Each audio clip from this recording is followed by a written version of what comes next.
I've got a slightly different technique here that I'm using today. As you can see, I've got fenders already on the dock, so I'm getting the fenders on the boat, that are the ones that are on the boat.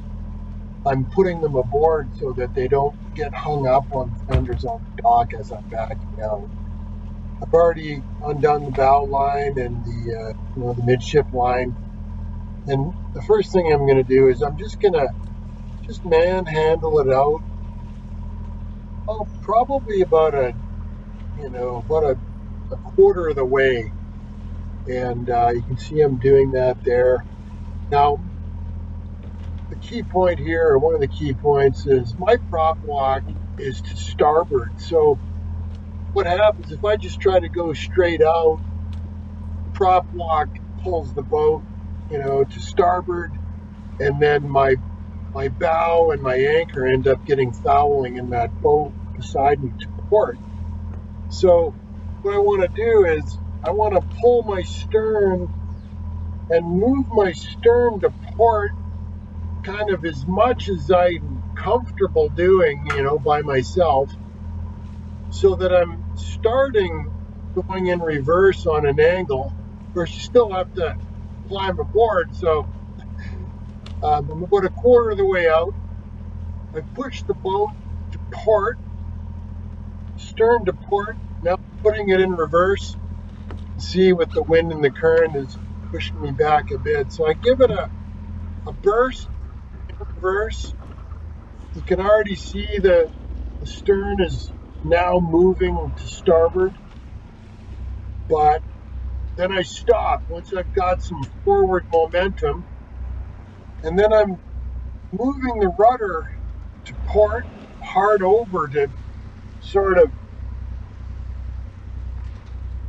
with a little bit of the forward motion, I'm trying to get the stern to move back to port. So there's, the bow is starting to leave the dock there now, so I've got space.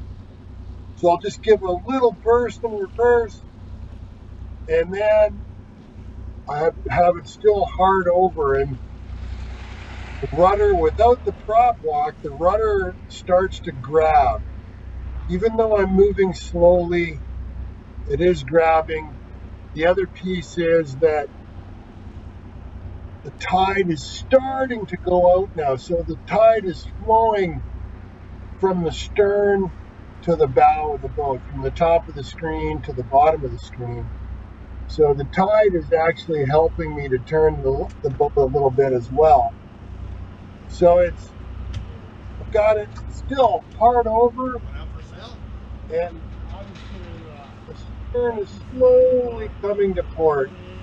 Between the, you can see the wind is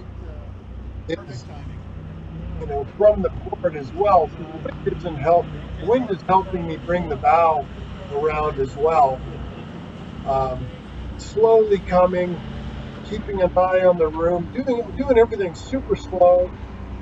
And okay, now I'm ready to go hard to starboard and put it in forward. And now you can see I'm easily clear of everything there. So just another tactic, the key one being that I moved the stern to port to pre-adjust for my prop lock. So that's the end of the story there, and now I'm totally clear.